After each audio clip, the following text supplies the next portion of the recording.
It's at Percussion Podcast. You just heard intro music by our intro music competition winner, Jack Yeagerline. It's probably the second episode you've heard Jack's little introduction. Congrats again, Jack. Well done. And huge thanks to all our supporters and patrons for making that competition possible. We couldn't give any prize money if it wasn't for you guys, so thanks a lot. And yes, thank you, Alan Lang here, one of the show supporters. So here to hang. Thanks, Al. And let's see, it's episode 333. This should be the 22nd of September that you're listening, if everything goes right as planned. And this is Roundtable discussion about podcast creation. And believe it or not, there are, in fact, other percussion podcasts out there. We're not the only one. And actually, these aren't the only ones either. So Google teaches me something new every day. But anyway, with me, old friend of the show, longtime friend of the show, Pete Zambito. How's it going, Pete? I am doing well, Casey. How are you? Good, thanks. It is Pete's percussion podcast that he is in charge of. Also, Damon Grant is here of Discussions in Percussion. Hey, Damon. How you doing? First time, long time. Yeah, great to have you. I mean, Damon should probably be a guest in his own right, as this is his first appearance on the show. And You should. likewise, He's awesome. I know Discussions in Percussion is great. You guys should listen, listen, listen. And Josh Hartwell, also first time on the show. Hey, Josh, how are you? Doing well, man. Great to be here. Good. What's your podcast called? The Rudimental something? The Rudimental Podcast. Yes, sir. Yep. No, just kidding. I know. Yeah, so Rudimental Podcast. Josh is definitely kind of the youngest of us, and Damon, Pete, and I have been doing this for a while, so it'd be neat to kind of get like some different perspectives. Someone who's like, what are you, Josh? A year into it? 2 years into it? Something like that? I would say 2 years doing it pretty consistently. I started it as just a fun to do thing in my, I think, second to last year of undergrad. Those early episodes are horrible. They are just an undergrad talking with his buddies that he's going to school with or local. It got better as time went on, and so that was back in 2017. So when I went to grad school, took a little break from it. Pandemic hit, and decided to get it going again. So. Well, it's funny you say that because I've had people certainly say like, why do you have these guests? Like, there's plenty of stuff of like Evelyn Glennie out there. We don't need more Evelyn Glennie. We need like college people just like hanging out talking. So it's funny like there's a need and a taste for everything. First question, I was kind of hoping maybe like I think all our shows are a little different. I think there's a lot of similarity, but there's probably more difference than similarity. And just kind of like generally speaking, how would you describe or define your show? And I don't know, maybe let's start with Damon. Well, my show, I started it with another percussionist, Marcos Torres, and we were listening to a bunch of drum and percussion podcasts that were already out there. And we felt that a lot of them were focusing on drum set players, and neither one of us were primarily drum set players. We both can play drum set, but that's not our main instrument. So we started looking around to see if there was other percussion podcasts to encompass other aspects of percussion playing. That's when we found the At Percussion podcast. And we also found that there was nothing really taking account of world percussion, which I'm still battling with that term on like a different side of things, because if you go to Japan, taiko and koto drumming is not world, it's just drumming for them, So that term, we need to come up with a different term for drumming that encompasses different styles and genres from around the world. But anyway, I digress. We noticed that wasn't being taken care of, so we kind of wanted to step in and interview those people, mostly because a lot of them were getting older and passing away. And the other aspect was a lot of that music is not written down all the way back into where, it began. So we wanted to document some history, and we realized that the elders were being more open. We were noticing things being written down. So it was like, okay, now we can kind of trace this path back on these different styles and genres that were formerly a mystery. That was kind of how it started, and it's kind of evolved from there. It's one of the things I see in your show for sure. That's like I wish I could do better on my show. Like you have like a lot of variety. It's like these touring drum set artists, these touring Latin percussionists, and then also you have the most classical of the classical. And also you have drum corps folks, you have music professors, like a huge variety there. Pete, I always think of your show as like one of the most consistent shows. Like I know if I want to hear about someone's background, like you might hear that on my show. You're definitely going to hear it on your show. And of course, sometimes I think like, oh, I don't know if I want to hear about another background, but it's cool for just like archival purposes. It's really great to know, okay, Pete had Damon. I want to know Damon's background. Like that's the best place to find it. Do you have anything to say about kind of how you view your show? It is a lot in that context that you just explained. I do very much a trace the career, see what the person's journey is, and kind of also take all of the sidebars. I love when I hear that a guest has some other thing that they were involved in, if they were big into sports or if they were a writer for a magazine or whatever it comes up. I love when those sidebars go and I take them. And I try not to force those things to come up. I really want that to be something that's just part of our conversation. I've also, so that's, I definitely am very much in that trace the journey. And I think that actually everyone's journey is unique and it's worth the time for them to tell it, I feel like. I've also very much kind of, and I know this is the same case for Damon as well, that I very much have not wanted to do more than a one-on-one. That's been my preferred format. I've done a couple of multiple person, but I've really liked and prefer the one-on-one format for my show. Yeah, cool. What do you say, Josh? I would say I'm more towards Pete's format. I based my entire thing off of organic conversation. I think I mentioned actually on your episode, Casey, with you a while back.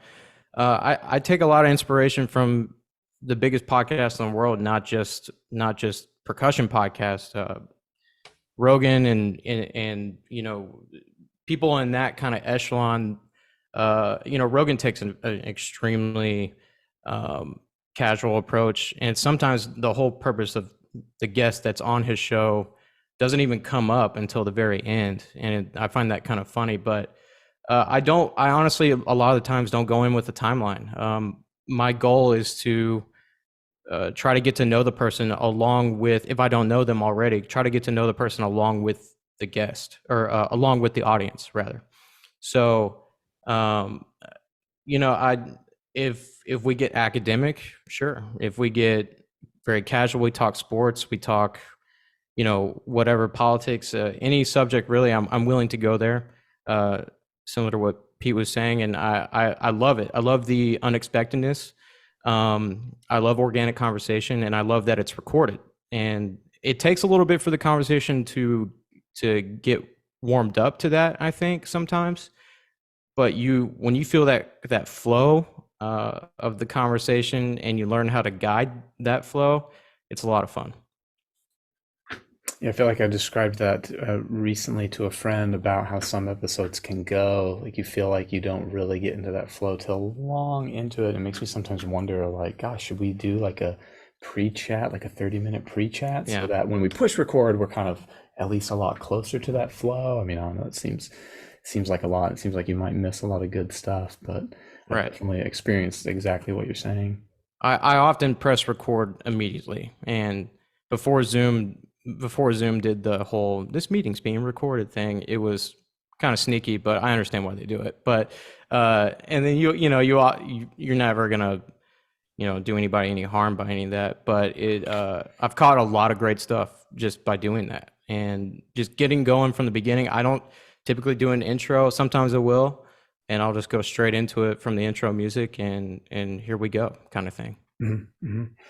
Yeah, do you ever get that guest that is, they want to talk ahead of time or the day before, and you say, hey, I'd love to ask you about, this project, and they say, oh yeah, well that project, and they get into it. You're like, no, on the show.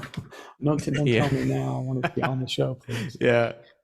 Yeah. And sometimes it'll happen with you meet somebody in person. Greg Dosher, he started Sonaris Percussion to practice marimbas. I met him at TMEA, and we had a great conversation. We hit it off right off the bat. I was like, God, I wish I had freaking mic right now, but it's sometimes it ends up being like that, but it honestly most of the time it works out. So Yeah, I got you. Damon, I know, like, speaking of consistency in shows, you always have an introduction, you always have like educational spotlight. I'm always curious, like, what are some of your sources you draw from for those news items? I mean, if you don't mind giving it I away. mean, if I tell you now, it's not going to be. I need some news. I do need some news items. So yeah, that was one of the things that Marcos and I talked about was like we made up a mission statement and we always refer back to it to make sure that each episode is fulfilling that. And the two things were just document history and educate the next generation. So when we started coming up with segments, we wanted to basically everything that we wanted the podcast to be when we were coming up is what we try to offer to other people. Like we want to just to help people so that they can navigate being a percussionist and getting a gig. So yeah, we do like happy birthday, RIP if necessary, gig alerts. That could be gigs you should see or gigs that you can get, like auditions and stuff like that. Educational spotlights, that's for learning. Occasionally we'll do product reviews or social sound bites, which is somebody did this thing and you should definitely go check it out, whether like somebody released a music video or an instructional video or something like that. And then we always end with music news. And I think a lot of the stuff that I find is just posted by like the Percussive Art Society. A lot of that comes up. I have a lot of friends that are side people, so I'll see them like post tours and festivals. That's some gig alerts things. And then Digital Music News is a great resource where they just post news updates every day. And some of the news isn't, percussion related, and I'll skip over that. But some is like, oh, well, you should basically, as a percussionist, know about this. And then just, me on the internet, like I'll see stuff on Twitter or Instagram, and I'll be like, oh, wow, this is interesting to me. I bet it is probably interesting as well to other people that play percussion. So that's kind of where I find my stuff. Yeah, yeah, of course. Well, you forgot the iconic recording. That's my favorite part of your intros. Oh yeah, I love your iconic. I actually started pawning that off to the guest. So Marcos and I would dig up iconic recordings that just basically from our past, like, oh yeah, this was influential as we were growing up. And then we started turning it over to the guest. Like, what is an iconic recording that means a lot to you? And they usually get caught up with like, oh my God, I have to think of the best recording. It's like, no, just something that, usually when I say it means a lot to them, then they're usually like, oh, well, this is one that like when I was growing up, it's usually a lot easier. It takes a little pressure off. We used to use recordings a lot, and we got into enough just sticky copyright stuff that was out of the guest's control, because the guest would say, oh yeah, no, you can use it. It's like, yeah, but it's not necessarily up to you if we can use it. It's like, it's the publisher, it's the record company. It's like of course, we're not trying to monetize you on YouTube, but I've had that situation where it's whatever the level of protection they take it to is like, no, you can't post this at all. You can't use this. You like literally have to insert like a block of silence or just edit out entirely. I think Damon Discussions is not on YouTube. That's exactly why. Yeah. Okay. Yeah. So like we discussed that, to begin with, we are strictly audio. We tried to discuss whether we're going to include cameras and like do what we're doing right now, videotaping this stuff. And neither one of us had enough time to edit any video. And we started it. We're finishing up year number 6. So this is before, Zoom was a thing. It was just like, we don't even want to mess with video, just audio completely. And most of our audience, we asked them, like, where are you listening? And most of the people were either commuting in like a train or on a car or like working out, so it's like, all right, well, you're not going to watch this anyway. So then we looked at like the copyright issue of, can we post this audio? There are little audio snippets. We don't post like the whole song of anything. And I referred to a guy, Andrew Themelis, who does a lot of the podcast work for All Things Comedy Network. I know one of the ones he produces is the Bill Burr podcast. And I texted him and I was like, what do you guys do? And he's like, man, it's like the Wild Wild West. He's like, just be careful. Then I was like, all right, well, I guess that's the only advice I'm going to get. So we just kind of were like, all right, well, we know YouTube will shut stuff down, but as far as I know, the podcast apps don't police that yet. I know now that I said that, they probably will. I got an email from Blake Tyson once, also composer, percussionist, educator. I'm sure a lot of our listeners all know. And he said, "Hey Casey, you may be interested in track number 7 on this CD." And it was a piece of mine that I've only ever recorded and posted on YouTube. And I guess what this guy did is he, or maybe she, I don't know, just was ripping audio from YouTube and publishing CDs through CD Baby. So, and they were titled like Authentic Guatemalan Marimba was my title, and it was like definitely not that, it was a contemporary marimba solo. But there's like a good, I don't know, 1 minute of it or something. And so my video, which predated the release of the CD by many years, got flagged for copyright. And anyway, it was really, really interesting. And Blake did most of the legwork because one of his tracks was on there as well. And anyway, with like some hassle, we got through to the YouTube copyright people and the CD Baby copyright people, and they were like super cool about it. And I think they do a good job trying to do what they can. It's just the problem is when it's just in the system and nobody can get eyes and ears on it to like parse out what the problem is and who's complaining and who it really owns. But once I showed them like, hey, here's the recording, here's my recording on YouTube predating, it was like, oh, okay, it's a no-brainer. And it turns out this person's been doing that with many CDs, over time. I was going to ask, how did you guys, Josh and Pete, like, how did you decide video or no video? Because I know I did the same thing with my co-hosts. Like, we kind of get together and we're still split on it. Some of us think, oh yeah, video. Some of us think no video. I've gone back and forth about it. I've like really enjoyed video sometimes, and then I don't know, back and forth. But anyway, yeah. How did you guys kind of come to that decision? That is the biggest qualm I deal with still to this day. So I have all the power in the world to do video if I wanted to. And every time I say I'm going to, it's like, I have to edit it. And then, so it just becomes this whole thing. And it's an inner battle. And so I want to do it more often. I haven't really come to a final decision, although I would say majority of my episodes are just audio only. And I'd rather save the video work for my percussion group or other projects along those lines. So Sure. I'm probably leaning towards audio only, and it's just solely based on time at this point.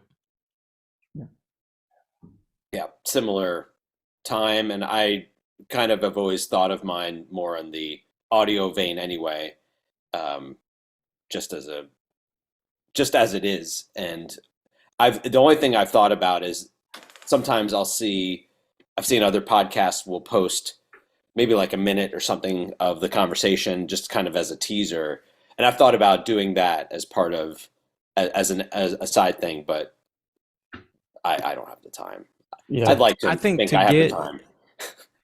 Yeah, I mean, so do I. And to think about growing your podcast and hearing all that, what kind of works in an algorithm. I've heard, reels do well on Instagram, or, making some kind of promotional content through that for an episode. I wouldn't mind doing, short little clips, or, you often see with bigger podcasts, comedy podcasts will do kind of like this template they have with some clips. And so I think for that purpose, and, solely that purpose alone, I would probably do that, and just to try to grow the show purely. Speaking of growth, one of the questions I thought we'd probably get to when we ask people, like, or answering when people ask, how do you start one of these things, is simply like, what's your relationship with social media? And do you have any advice as far as social media? Because, yeah, of course, like I've seen that too. Like you even see YouTube shorts are really taking off. Instagram, anything short is like, yeah, like does really well. And it's, just thinking about that stuff has really made me reflect on like what's important to me about this show and like why I started it to begin with. And it does kind of feel like, yeah, I kind of think we have all the viewership, listenership that we're probably going to get in our niche Right. little percussion community, unless we really change things drastically and we really change it to something else. Like, it can't just be niche contemporary percussion music if it's really gonna grow. So yeah, I guess question is like, yeah, social media, what do you advise a young person who just started their own podcast, and what should they do? Um, I'll go first. Please. I know that before we started ours, we definitely looked at it as if you were going to release a blockbuster movie, you have to do some kind of ad promo. So we did like we created the social media pages, and then we started doing like a trailer. Like, hey, coming soon. We're going to be putting this out. We did that months ahead of time. We had a release date. We knew it was going to be the first week of January. I think we started our first promotional stuff like in the August before, and we did it all the way through. So like that was the first thing, just securing the handles, making sure they're all the same.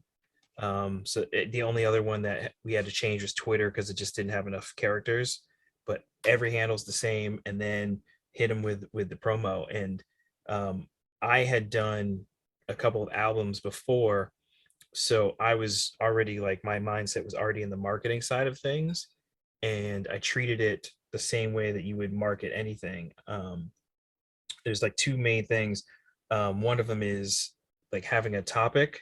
Actually, look, I got my cheat sheet right here. So you have a topic, you have your target audience or your demographic, and then what is the problem that is being solved? And like that was the first thing to like, okay, what is this podcast going to be about? It's going to have those three things, and then put it on a schedule. So if you tell people what they're going to get in advance, whether it's going to be like, oh, it's going to be an 8 episode season, or it's going to come out every Tuesday or whatever, you have to stick with it. Because like if your favorite show was going to come out at 8 p.m. Thursday on NBC, and then like the next day it comes out, it's on at 7:30, and the next time it comes out it's at 9:15, and the next time it just doesn't come out, like you're going to lose your audience. So that was the first thing. It was like setting up that we have to treat this like a show, promote it like it's a blockbuster movie. And then when you get to social media, that's kind of like we use that as a traffic cop, right? Our home base, our website where the show notes are, that's like the house, the front yard, like we control all the content in there. Where social media is kind of like rented space. So we use that as a traffic cop, like, hey, we're doing this thing, go check it out over here. And we just kind of are directing the traffic there. And I've seen people use things like, I believe InShot is one of the real creation things. You can have like a little template or whatever. There's a couple of them out there. I've seen people using that, but that just takes more time. So like I know myself and Pete and doing this ourselves, like it's like, all right, well, how much time am I going to put in? So I'm putting up a picture, caption, and then I'm moving on because I probably have to like learn some music or something. I didn't even really spend that much time on the social media part in the beginning. I was more interested in just getting the thing going. Um, and then I was going to try to figure it out. So I don't think it took a little while before I even had kind of a Facebook page just for the show. I think some of it may have just been, let me see how this goes for a little bit, but I kind of wanted to get my bearings on this activity since it's completely new to all of us. I have to imagine. So to me, I was really focused on that, and then I've kind of tried to figure out a plan on the social media, but I kind of echo exactly what Damon's saying about the consistency. I Mhm. think, and in particular in terms of my own and everyone's own plan for getting out an episode every week or however, whatever's your consistent model. I had to work backwards and realize that if I put out an episode every Thursday, which I do, then Monday is basically that's editing day, and then Tuesday is like website day, and Wednesday is intro, outro, final editing, wrap it up. Thursday it lands, and it like if I do that, then I'm actually going to I'm not going to stress myself out Yeah. enormously trying to get an episode out because I've divided the time nicely. Now, none of this has anything to do with scheduling. which you did not ask about, but that's obviously It's coming. a It's different coming. problem that also happens. All right. It's coming. It's coming. We should do that next because we're kind of in the like advice for starting vein of things. Have you noticed like is social media like less useful? Like I've just noticed in every way. Like some people are even saying like, oh yeah, don't even bother like Facebook. Like don't even. I mean, As I still do someone it, but who's genuinely sorry, Casey, is someone who's genuinely bad at social media anyway. Uh, I've tried to get it going more and more, and I was getting it going before I became a full-time percussion director in Texas. So when Margie Band took over my life, but I also have a desire to get it going. I think the scheduling thing, with the, like what Damon said, is like a science, and I wish, and I'm going to use some of that because it just needs to. It, I don't know if it's not useful, but um, or I don't know if it's not useful. I think it's essential, and I think it has its purposes now. But I do feel it's not quite 100% needed to take to grow. Maybe I don't know. I definitely know it's a useful vehicle, though. I think. I found there's two things. So if I have a guest on that is super popular, um, that helps get the Mhm. word out. Also, if this person has not done a bunch of interviews previous to that, that helps. Oh yeah.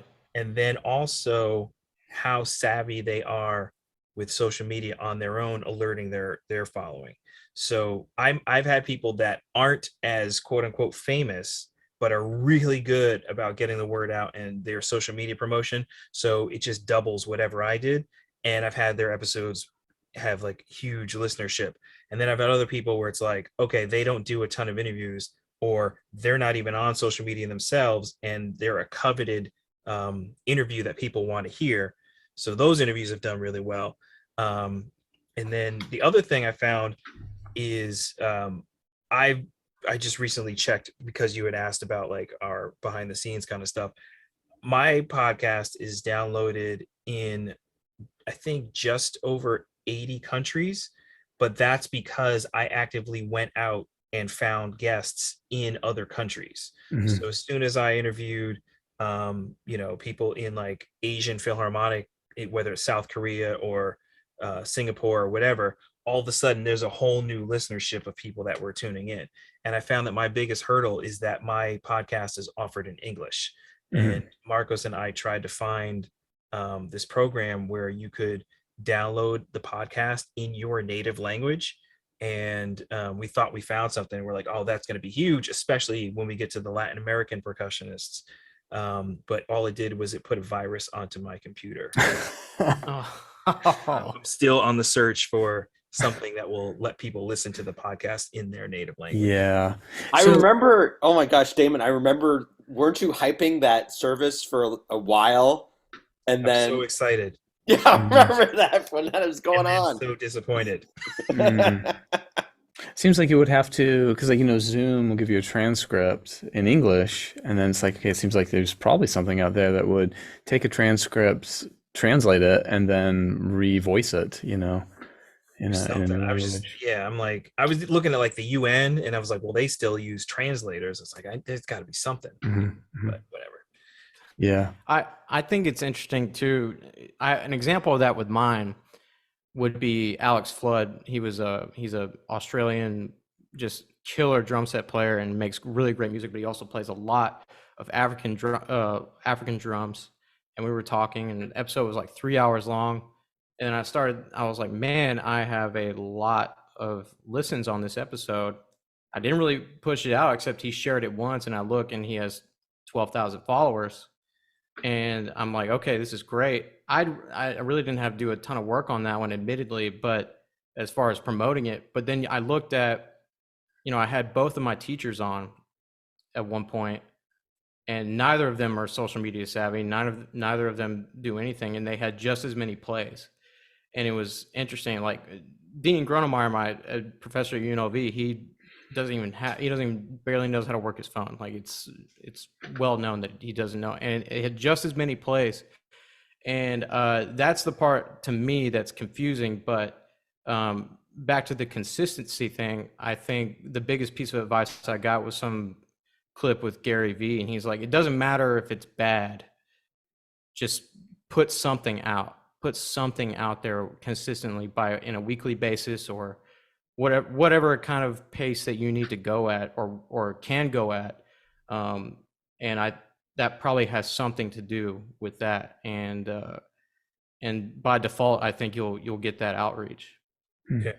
I would also say on the crossover platforms, you may be most active on one of the platforms, but that's not where your audience lives. So I urge people to definitely, if they're going to use social media, to use as much of it as possible. So when I put the post out, I put it out on Facebook, and then also on Twitter, and then on Instagram, and then I do the show notes, and that's on the website.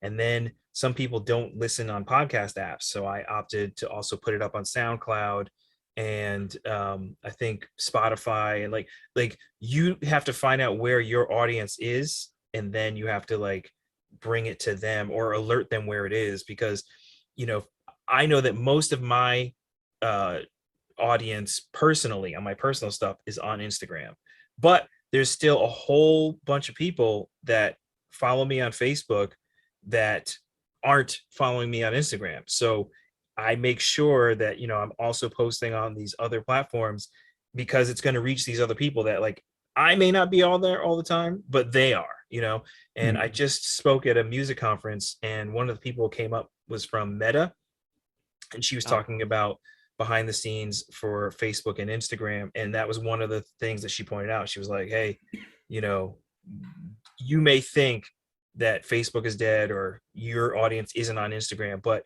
believe it or not, she was showing the numbers, and it's like, they're just equal, just in different ways, could be age, could be target demographic, music, whatever. So yeah, age is what I keep coming back to and hearing is the difference. Do you ever wonder, like I know, and with my co-hosts, some of them think, well, we should really like promote more, and we should really do more activity, like make shorts of episodes, and of course I keep coming back to like, well, why was this important to me? It wasn't really ever to like get an audience, but I mean, it is important to share, however.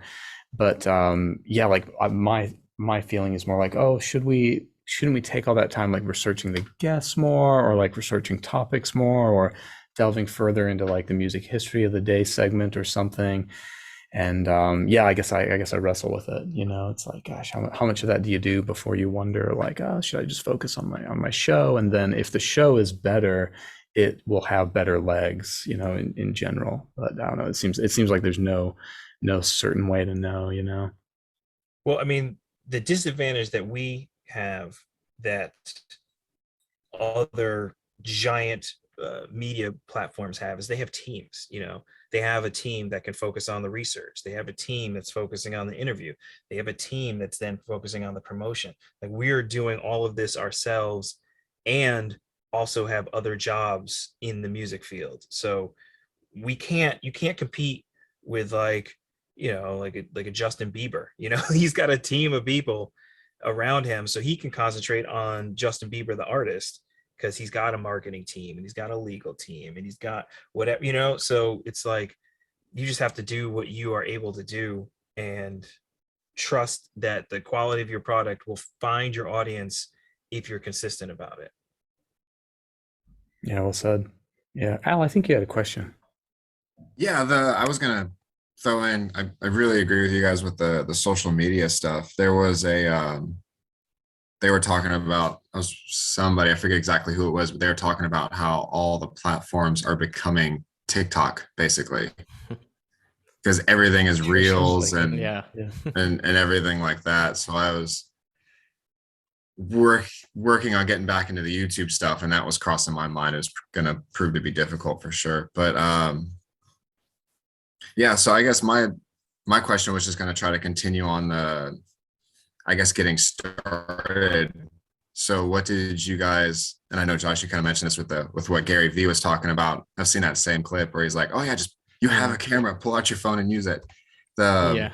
what did you guys start with your podcast with, and what would you recommend to everybody else? I mean, I can go first real quick. I will admit I was very fortunate to have help. A buddy of mine when I lived in Lake Charles, Louisiana, Wesley, he wanted to get into that kind of production side of things with quote unquote new media, podcasting or whatever. Um, and he showed me the ropes of an interface and miking and how important everything is to have a good quality sound. But on the other side of the coin, I know people who just put on their voice memo on their iPhone in the middle of the room and they have a podcast, so I kind of started out with wanting a higher quality from the get-go just because I knew that was possible. But I know it sounds cliche, but if you just use what you have, and they sell podcast bundles now on Sweetwater for like really good prices, and it's everything you would ever need. So that's definitely a start. I started with Marcos, and I just sat in a room and just bantered about what we were going to do. Like, that was how we started. It was like, what is this thing going to be? So we kind of just basically workshop the idea and that was the first episode. And as far as the microphone stuff, we were started by going to the people. So as we would be on the road playing aside people, we would say, oh, I'm in this town, who do I know in this town? And then we'd interview that person. So we were using an H6 handheld Zoom recorder, and occasionally the iPhone voice memo. But then shout out to the DIY musician podcast. They were the ones that hit me to the program I use, which is called Zencaster. It's similar to Zoom, allows you to record everybody, but it records all the vocals on separate stems, so that if you need to go and edit one person's thing, you don't have to edit the whole episode. And then I put it out through Libsyn, Liberated Syndication, which is a podcast hosting distribution site, and you can actually select where you want it to be distributed to. Those are the things that helped me. It drove me crazy sometimes because you record and everything sounds fine. Like right now, I feel like everyone's really equal, and I drop it into my editor, and it's like, wow, Josh is like way quiet. Why is he so quiet? And for a while there, I would run a compressor and a limiter over everything, and it worked. It helped. It was, but you'd only do it if it was like train wreck disaster quiet, or I would literally go through and boost the volume, cuss like, okay, every time Josh talks, I'm going to boost the volume. And yeah, I mean, it was just like really, really, really tedious. And I would love to switch to something like that. The thing I feel like we've used over the years, GoToMeetings, Skype, Google Hangouts, and now Zoom. But I think the only reason Zoom, it's just because everyone will use it. Like I had people who like refused to use Google Hangouts. Like one guest was like, "No, Google. I don't want Google to have my information. Google will Google's listening. The government is going to listen." It's like, Jesus. Okay, so like we had to use Skype. So yeah, it's like, gosh, at least Zoom, everyone will say yes to it. I like the Zencaster because they don't have to. I mean, for what I do, like, because it does record on separate stems. Yeah. You can opt to record video or not, and the guest doesn't have to install anything. They can click on a link, and Yeah. as long as you're the Well, host, then, you have the session. However, great. the thing I ran into is some of my older guests may not be as computer savvy or even have a computer. So there's been times where people have had to like actually call in on a phone. I've had to run it through a preamp, and it's not as good quality. Or I have this thing called Snagit, which allows you to record your screen. So they've called me on like FaceTime, and I've recorded the conversation from my laptop. Again, lesser quality, but if it's like that or not having an interview, I just kind of bite the bullet and sacrifice a little. Yeah, us too. Yeah, I think it is kind of mysterious to some young people. I mean, there's so much tech out there. You know, you say, "What do I need to get a podcast started?" It's like, "Well, you need a mic," and they could look up microphones, and it's like, "Oh my gosh, there's so many things." And it's like, "Well, do I need an interface?" Like, well, not really. I mean, I'm not using an interface right now. It's like, of course, the Yeti is interfacing itself, like it's taking the sound over. So it's like, yeah, I'm using an interface, but yeah, don't buy an interface if you're just gonna do that. Like, I don't know. Do you have anybody have any like, okay, bare minimum, like here's what you need. Here you need a place to record it, and here's where, and you need a place to publish it, and here's where. A USB mic is great. You Yeah. know, I think Mhm. everybody's been using one of those. And then like I said, I prefer to have the stems and then I throw them into Logic, and that's where I do my editing. And stems, just so everyone knows that, like that is each individual. Like your voice is one stem, my voice would be another stem, Josh's would be another, and then you can balance and edit them as you need to. Right. Yeah, cool. And that's I would say that you that, like, you would also need uh, well, actually maybe not. I mean, I made my intro track like 5 or 6 years ago, and it's still the same. So maybe I don't know, maybe just a little something. My as far as like hosting goes on where I put mine on Anchor, and it's come a long way. It got bought out by Spotify. So and it's super. You can actually record it in the browser. You can record an episode in the browser if you don't have a DAW. I personally use Logic as well, but it's really great and user friendly, especially for the non audio tech savvy. I've been using, I've gone to Zoom since the pandemic, basically. I was on Skype for a long time. Skype was moody, I think is the nicest way to put what Skype was. And Zoom has been much more consistent, and the audio quality I think has improved too. And there's what now when I record, I go into the audio settings on Zoom, and I frequently have to boost my guest a little bit to match. And then it's been more often that when I transfer it to GarageBand, which is what I use for my audio workstation, that the quality is closer to even. Um, that's been more consistent, but there's a lot of times, Casey, I've been in that case a lot where I put it into the audio workstation. I'm like, where are they? I heard them just fine. I mean, yeah, Damon's got the answer for that one. I know. No, I'm listening, Damon. Yeah. Yeah, It's no, only it makes because like I do a lot of home recording for my studio, so I'm in Logic all the time, almost every day. So for me, it's just easy to be like, oh, I'm going to throw these stems in, and do I need to do any compression or limiting or edit? I'm a lot faster. So if you're just starting out, like you said, Pete, you use GarageBand. That's just like the starter version of Logic. So I think you can upload, is it 2 to 3 tracks, whatever? But like you get to a certain number of tracks, and GarageBand's like no more, right?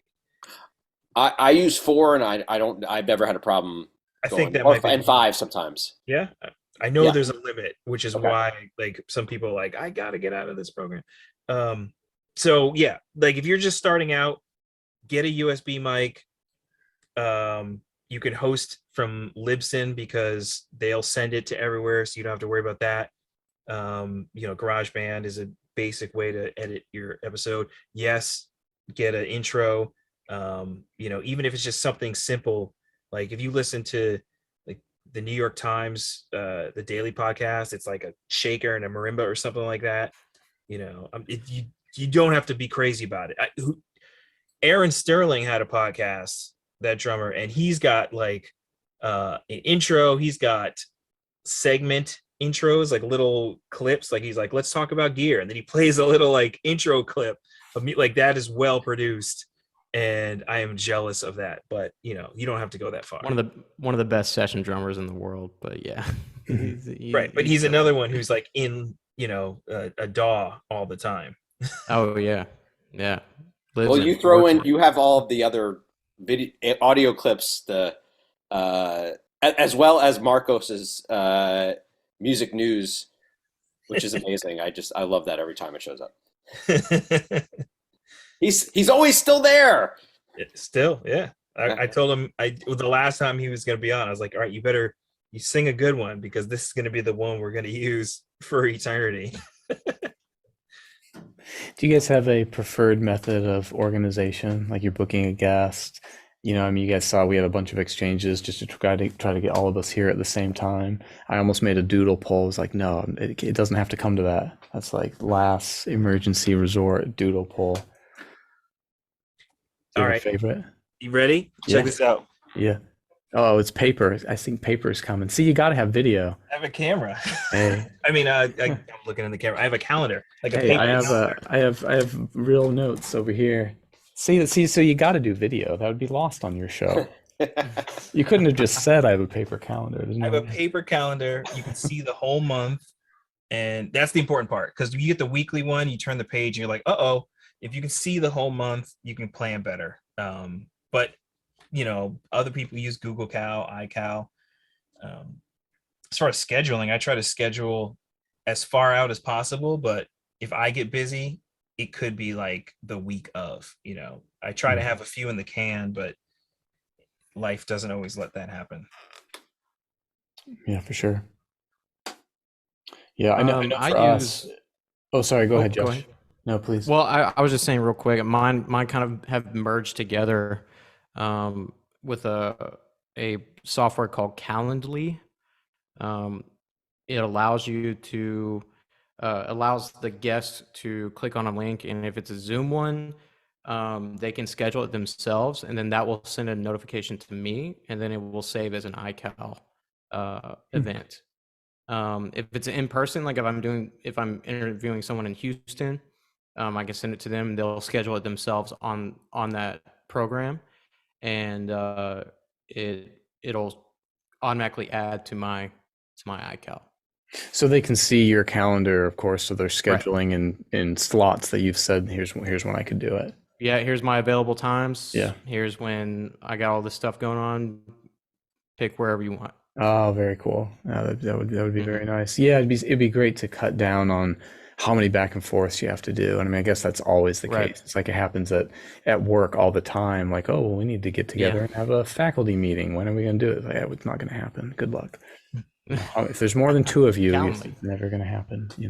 I think my Right. financial planner uses that, because every time he sends me a thing for a meeting, it's like, here's the available times, pick one. And then Hmm. like a Yeah. confirmation link. Yeah. I think I was It's checking great. was it Damon where you used the one that used the Squarespace site?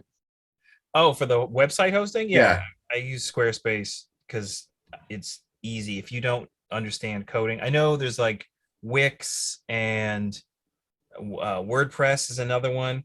WordPress is good if you like to tinker. If you like getting in there with the code and everything, do WordPress. If you don't want to be bothered, Wix or Squarespace are probably for you. And Squarespace is great because they have customer service. You don't have to, I don't know code. I mean, I've learned it because I had a WordPress site first, but um, Squarespace is way easier for me.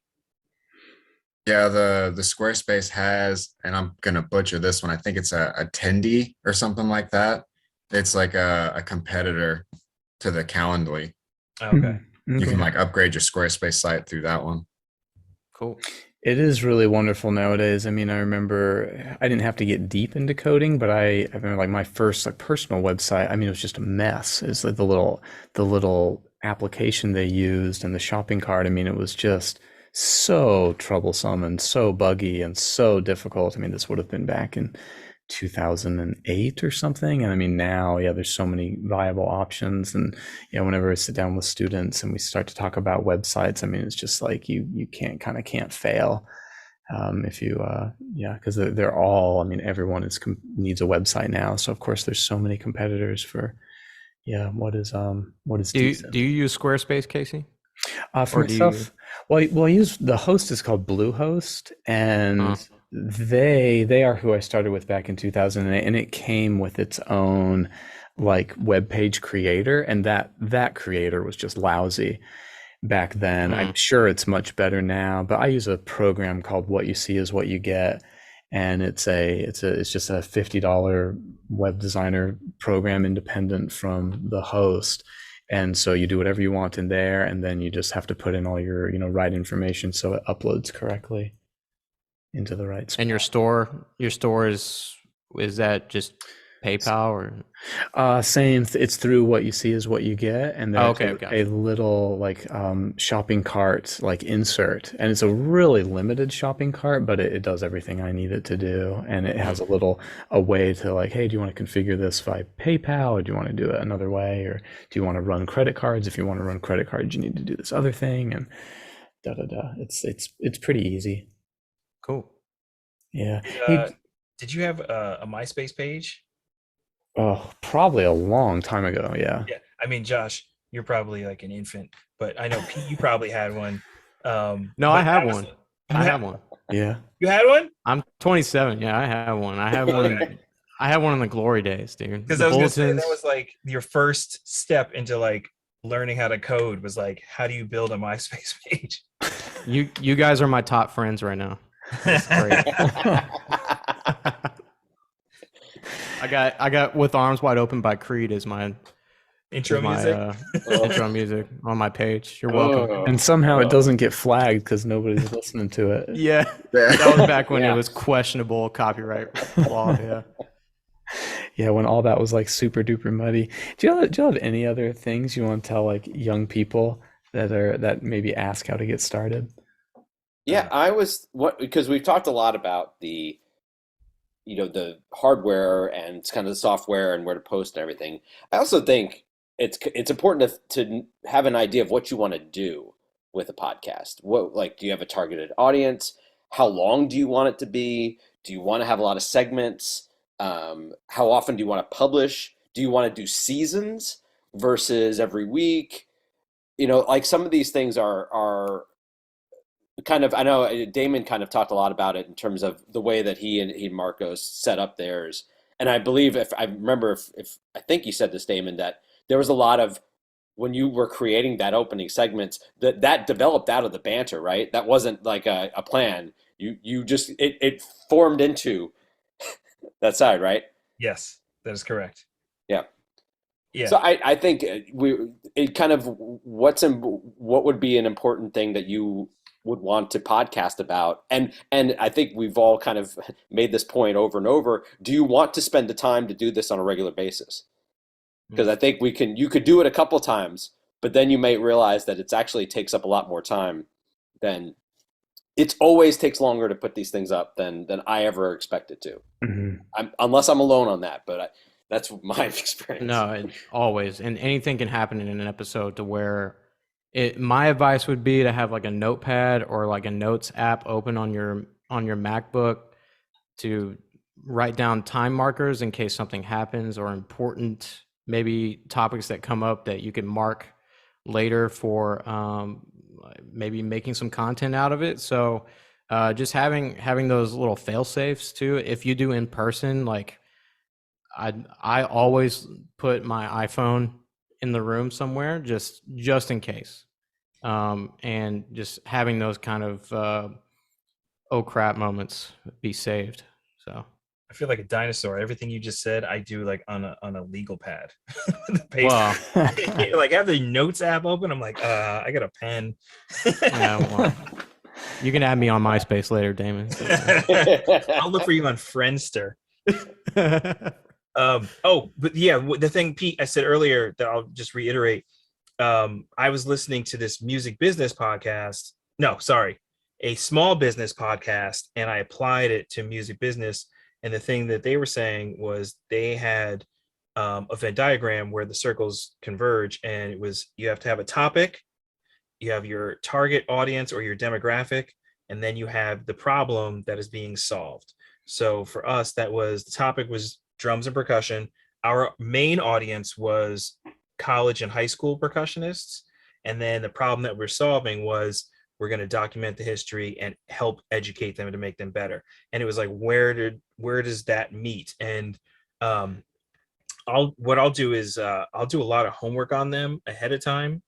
And I try to find things like Pete was saying that are off topic, or even I think Josh was saying the same thing too, like things that you might not know. So especially if I know somebody that knows them, I'll be like, oh, give me some dirt, let me know so I can bring it up. and then that'll take the conversation in another direction. And just how can I keep them interested? Because as soon as my mind starts wandering while I'm interviewing them, I know the listener's already gone. I definitely am a big fan of Howard Stern, great interviewer, probably one of the best ever. Oprah, huge fan of hers. And then Deezus and Mero, I know, rest in peace, they just recently broke up, but they are a great interviewer too, because they'll come at it from a completely different angle. I've actually stolen some questions from them. Yeah, very. Please. Sorry, go ahead, Casey. No, I was going to move on, so go. Yeah, please stay on this. I lost my train of thought. Sorry. Ah, shit. Sorry. That can be cut in post, right? That's the part that edits. Oh, Or is that just on my part? That happens all the time though too. I like zone out, especially like the mind wandering thing. I'll zone out and be like, what were we talking about? Like, Okay, I remembered it. I'm sorry, Great. now it came back. I saved just it. needed to step out. Thank you, Josh, for the fill-in. That was perfect. Uh-huh.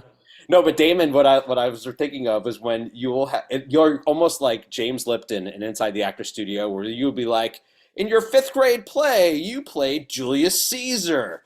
Like, you'll pull these just random facts out, which very clearly shows your research, and I always enjoy those moments. Well, thank you. I have heard enough interviews where it's been like, how long have you been playing the drums?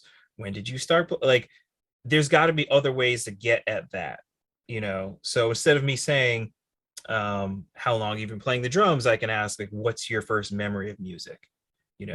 I definitely like to hear, like, I'm a big fan just personally of meeting my friends' parents, because I want to see how they were created and who created them. So I usually ask, like, what influence the parents have had, were there other jobs? Because I know I had other jobs as I was getting better at music. Was there other things that you could have gone into? And you'll get all kinds of crazy stuff. And then there's just other weird questions that you can like throw in there just to kind of take them at a left field. I know, if you could go back to school right now, what's a class that you might take that you missed out on? That's a good one. We had a fun one for a while. It was like, what's in your stick bag aside from sticks? You got people saying all kinds of candy wrappers, crazy stuff. Yeah, it is, how long have you, especially if you get to somebody who's toured with like more famous people, you can be like, how long have you had your same phone number? What's the weirdest encounter you've had with a fan? Because there are some pretty innovative fans on trying to find their favorite famous percussionist. Can you guys describe, like, I mean, without giving away who they are, obviously, like, I don't know, what is a difficult guest like? Ooh. I would say there's 2 different versions of this, at least that I've come across. One is the guest who is going to answer, and it's going to go opposite ends of the spectrum. There's the guest who will answer your question. Done. And you're like, and you got to be like, oh my gosh, I have to Right. like jump in so fast to just keep this conversation going. Yep. And then you have the guests who have started answering questions I didn't ask, and then we'll just go for like 25 minutes. And you're just like, I can't even, and of course we're not in the same room. So I can't stop them. Yeah. So those are, I think, I don't know that they're difficult, but you have to make an adjustment on the fly of what kind of interview you're going to be. I've had that feeling before, like the person who doesn't have much to say. Like, I've definitely had that, like, man, why'd you agree to do this? Like, it sounds, you clearly don't want to be here. Like, then that's cool. That's fine. I've got plenty of people who just they're just not interested. Like I've asked Bob Becker to be on the show before, and he's just like, oh no, I'm really more of like a written response kind of person. I'll answer anything you want on paper. Like, and it's cool. Like, he's totally cool about it. It's no hard feelings or anything. But yeah, then you get people who sometimes they do it because they think they should do it, and it's like, whatever, it's for their resume or whatever. Like, my show for your resume? You're confused about what a resume is. But anyway, like, you just kind of wonder, like, oh man, like I guess only say yes to a show if you're sure you want to be there, I guess. I think. Go ahead. Well, I was just a sports reference to me. I wish there was a scouting report on some of these guests where I'm like, this person would be way better in person, because that chemistry that you have in person, whether you know the person or not, is sometimes the only way that you'll get what you want out of that guest. Because I've had several where they're brilliant people, brilliant musicians, brilliant percussionists, that I'm like, this is a snooze fest, because I can't, you, they don't, I guess they didn't know how the Zoom thing would happen or work. So it makes me wonder if it would have been better in person. Now, we lived in a time where you couldn't do in person, and it wasn't safe to do so. But now that we're kind of, getting past that, it's like, I wish in a world, we lived in a world where there was like a scouting report, like I was saying. I was like, this person would probably be better in person. But Let's make us right now. Stop recording, go to spreadsheet, start really talking about people. Universal. Yeah. You could kind of also tell, like, I've gotten good at reading the reaction of what gets people excited when you start talking. I mean, my first clue is like, go to their Instagram page, and it's like, what are they posting about? And it's like, okay, they post a little bit about drums, but they also post about food. So it's like, okay, well, I know to direct some of these questions towards food or whatever. And then you can see like when they light up, like if you ask something that they personally have like a big affinity for, they're like, oh man. And you can say, okay, I know that this is the direction to go in. And I'm not a fan of his at all, but Trump is great at reading his audience. And it took me a while because, like, they post this stuff and I'm like, this guy is so incoherent where he was giving his speeches. And then I realized he doesn't really care about what he's saying. He's looking for the reaction for the audience. So when he says something and he doesn't get a reaction, he will immediately pivot to something that gets a reaction. And then he rides that. And I was like, oh, so that kind of like clued me in as far as like interviewing. It's like, okay, I need to stay on top of, like, I have my notes here. These are things I like to hit, but I need to pay attention to the guest and how they're reacting to what I'm saying. Like, how can I keep them engaged? Are they lighting up the same way? Well, kind of, I guess, heading towards the close. It's not like any strict timeline here for me, but I mean, I know my show. I think like the great value it's done for me is it's made me a lot better teacher. I mean, I know, like, just because I've learned so much stuff. I mean, doing this for, I don't know, 8 years now or so. Like, it's just like I've just picked up on so much, and I think a lot of that is, well, you're recording the show, so it's just as good as listening to a show, but maybe even more so like digging out through the guests, like researching them and just picking up things in research, but then also, of course, in the actual interview. And I say it all the time in my lessons. I say, like, well, what so and so said about that, about what you're asking about, is this. Because I mean, I think my students, I think they trust me, they respect me in my own right, but it's so damn handy to be able to just say, like, well, when we had freaking Evelyn Glennie on, she liked to talk about this or whatever. I mean, it just adds so much weight to the task at hand. So I guess the question is, what have kind of been your big takeaways from the show, and are those big takeaways the thing that kind of keeps you going? By the way, it's freaking Dame Evelyn. You're right. It's yeah. Dame Evelyn Glennie. Oh my goodness. It's not just free. You're right. Insulting. It's How even dare you. better. I mean, it's even better than I said. I'm not sending anyone to James Madison. Don't.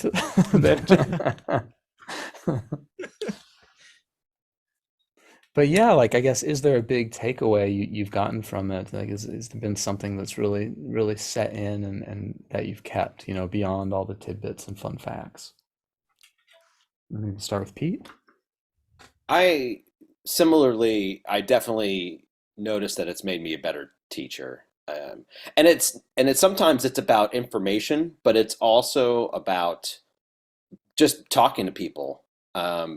We do so much in all of our lives. We are in front of audiences. And so there's a lot of practice you get from just asking questions or interacting with people. That's very similar to when you're doing a lecture and the ways that you interact with a student, or even I think about when you have student meetings and you just have to let the student get out what the problem is. a lot of that I feel like is from podcasting, where I'm just so used to letting people talk, and sometimes it takes a little bit for me to figure out what is exactly going on, and I'm a little bit better at kind of sensing that. So I know that among other things, those are items that have definitely been of value to me as in my work from the Mhm. podcast. I've noticed I'm way more comfortable chairing a committee. It's like, oh, it's like just feels like I'm running a show. It's actually pretty easy compared to running a podcast. Damon, any big takeaways? Personally, it's helped me expand my network of percussionists, um, because there's people that like I've always wanted to meet that I use the podcast to meet, because what better way to be like, hey, do you want to talk about yourself for an hour or more? They're like, of course, cool, come on my podcast. But like my thing is, I what I was hoping to give is like I just wanted to help other people so that they wouldn't make the same mistakes I would, and to hear that like people are getting a benefit from the podcast. I know a couple people have been using episodes as curriculum in their classroom, like, oh, we're going to research this today and here's an expert on it and he was on this podcast, or she was on this podcast, or I didn't know that there were female percussionists, but now there's a whole percussion roundtable that I did with like 5 leading percussionists that people were like, oh my God, I didn't even know this was possible. Or, it kind of opened more doors. So my thing was I wanted to help people, and I know Marcos did too. And like we said, we wanted it to be something that would have helped us navigate some mistakes.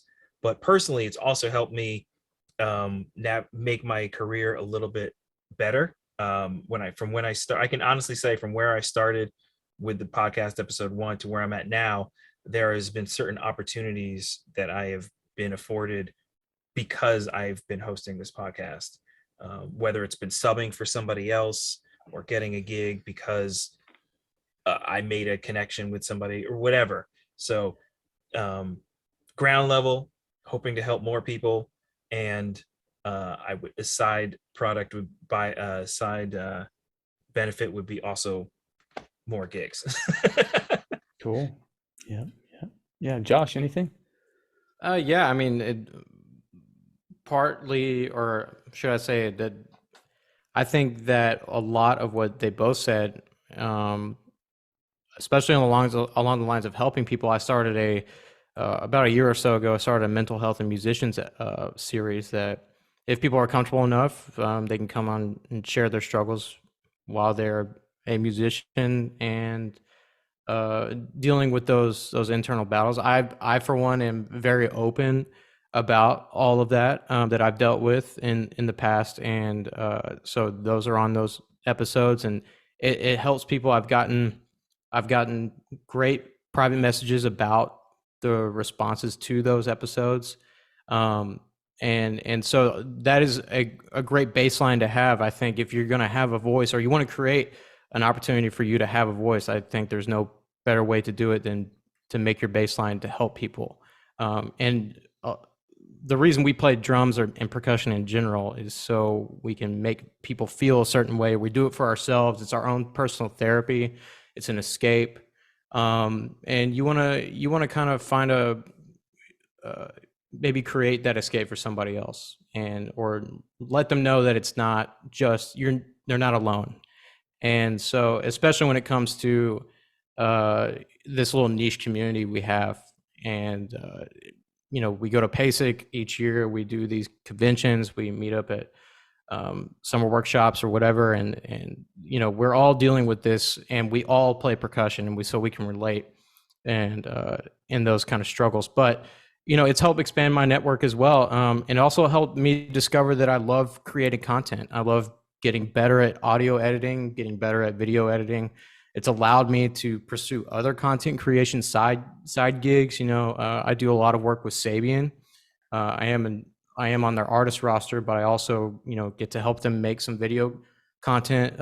Mark Reynolds has been great in allowing me to do that. So Mark is fantastic. I can't even, he's become sort of a mentor of mine. So I feel like my career is, finally getting started. It was supposed to start in 2020, and it just kind of has been a slow grind from there. But I just feel like this has provided me with a great start to wherever it's going to take me. And I probably will never. One day I'll probably get tired of doing it, but right now I'm really enjoying it. So. Cool. Well, geez, that's a great way to close out on. And yeah, congratulations, everybody. I mean, all your shows are just awesome, and it's just cool to see, like, I don't know, like camaraderie, with all the shows, and like sharing guests and sharing each other as guests and all that. It's like it's been really, really, really fun and really cool to watch. And yeah, listeners, I hope you've enjoyed. And gosh, Damon Grant, Discussions in Percussion, Josh Hartwell, the Rudimel podcast, and Pete Zambito, Pete's Percussion podcast. So please, all those links are in the description. Patreon link is in the description. All that good stuff. So gosh, guys, be well. I'll be listening, and listeners, please find them. If you haven't seen these other podcasts, definitely take a listen. So, Sweet. bye, Thanks everybody. for having us. Thanks, Casey. Nice, Casey. Yeah, hey, you bet. Yeah, you're very welcome. Later. Yeah.